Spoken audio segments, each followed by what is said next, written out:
Bismillahirrahmanirrahim. Alhamdulillah wassalatu wassalamu ala sayyidina Rasulillah. Amma ba'du. Banyak orang berbicara tentang Al-Hallaj di zaman dulu, kalau versi Nusantaranya adalah Syekh Siti Jenar.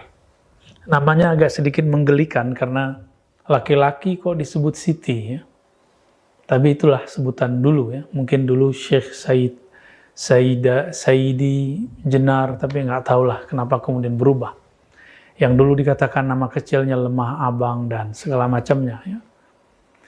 Syekh Siti Jenar ini dari masanya terlihat semasa dengan Syekh atau Sunan Kalijaga dan sunan-sunan yang lain. Jika di kalangan pembela syariat yang zahir, itu muncullah sosok Sunan Kalijaga, maka dari bab hakikat muncullah Syekh Siti Jenar. Ya, kalau boleh kita sebut, jika ulama pewaris para nabi, lalu ulama mewariskan ilmunya lagi. Pewaris Imam Abu Yazid, pewaris Imam Junaid, pewaris Hallaj, itu ada semua di zaman berikut, termasuk zaman kita. Di zaman terdahulu, pewaris Junaid al-Baghdadi itulah Sunan Kalijaga, pewaris secara kerohanian.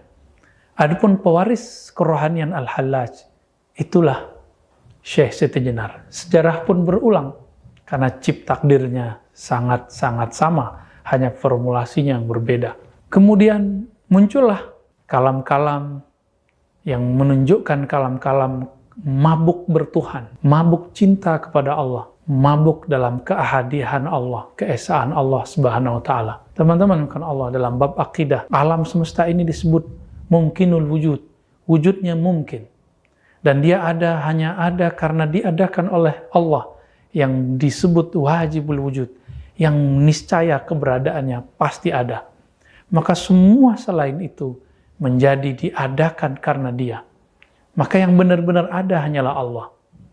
Inilah yang disebut oleh pendahulu imam wujudiyah, namanya Imam Ibn Arabi dengan Al-Wujud Al-Mutlaq. Al-Wujud Al-Mutlaq ini, jika seseorang memahaminya dengan jalur kerohanian seperti Al-Hallaj dan Syekh Siti Jenar, maka yang terjadi, tidak ada kata aku, tidak ada alam, yang ada hanya Allah, Sang Pencipta. Alam ini dianggap semu dalam bab ahadiyah tersebut. Meskipun di alam sadar, kita mengatakan, kita ini ada, Allah ada. Dan wujud kita real, wujud Allah lebih real. Tapi oleh mereka yang sedang mabuk cinta dalam ahadiyah keesaan Allah, hanya Allah semata. Mirip-mirip seorang yang kasmaran. Dia hanya melihat kekasihnya saja yang paling cantik, paling indah, paling gagah. Maka di saat itu, kemanapun dia memandang, yang terbayang adalah wajah kekasihnya. Seperti cerita Laila dan Majnun.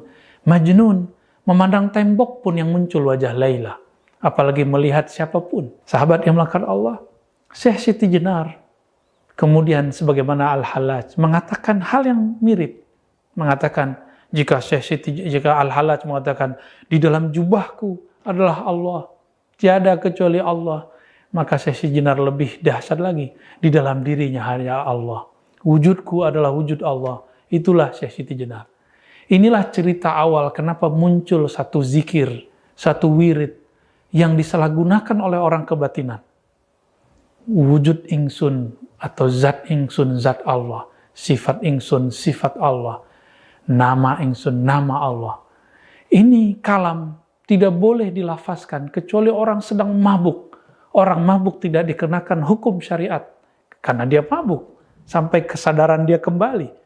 Tapi beberapa orang-orang yang melanggar kaedah ini, melanggar dharma, kaedah seorang pezikir perindu kepada Allah, dia membacanya sebelum dosis itu dibolehkan kepadanya. Maka yang terjadi, muncullah kelompok wujudiyah. Di tahun 1400-an, 1500-an, 1600-an, 1700-an, itu kemudian terjadi pergolakan dahsyat di Nusantara. Maka muncul nanti ada Hamzah Fansuri, Syamsuddin Sumatrani, kemudian juga Nuruddin Raniri. Semuanya berbicara itu. Dan puncaknya itulah Syekh Siti Jenar. Apakah kemudian Sunan Kalijaga mengkafirkannya? Kita belum menemukan satu nas, satu teks, satu riwayat dalam kitab-kitab baik yang berbahasa Pegon ataupun bahasa yang aksaranya Hanacaraka yang sampai kepada kita bahwa Sunan Kalijaga mengkafirkannya. Tidak. Tapi seperti dulu Imam Al-Junaid mengatakan kepada Hallaj, wahai Hallaj, ya Aba Mansur, la yaqta'uka ila dam. Tidak ada yang bisa menghentikanmu, wahai Hallaj, kecuali hukum pancung, yaitu darah yang diteteskan. Dan itu sangat mengerikan sekali. Ajaran ini belakangan dibahasakan secara lokal.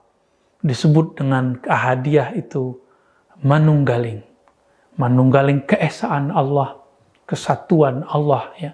Tidak ada yang bersatu, hamba tidak bersatu dengan Allah. Kenapa? Hamba dianggap tidak ada.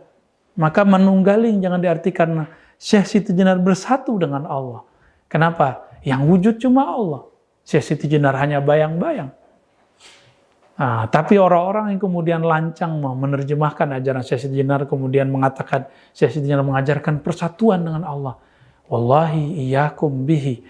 Syekh Siti Jenar Al-Hallaj tidak pernah mengatakan itu. Tapi mereka sedang mabuk dan mereka mengatakan hanya ada wujud tunggal. Itulah manunggaling. Kaulo Gusti, ketika mereka merasakan bahwa diri mereka tiada di hadapan Allah, seperti seorang guru tidak memandang dirinya punya derajat keilmuan di hadapan gurunya.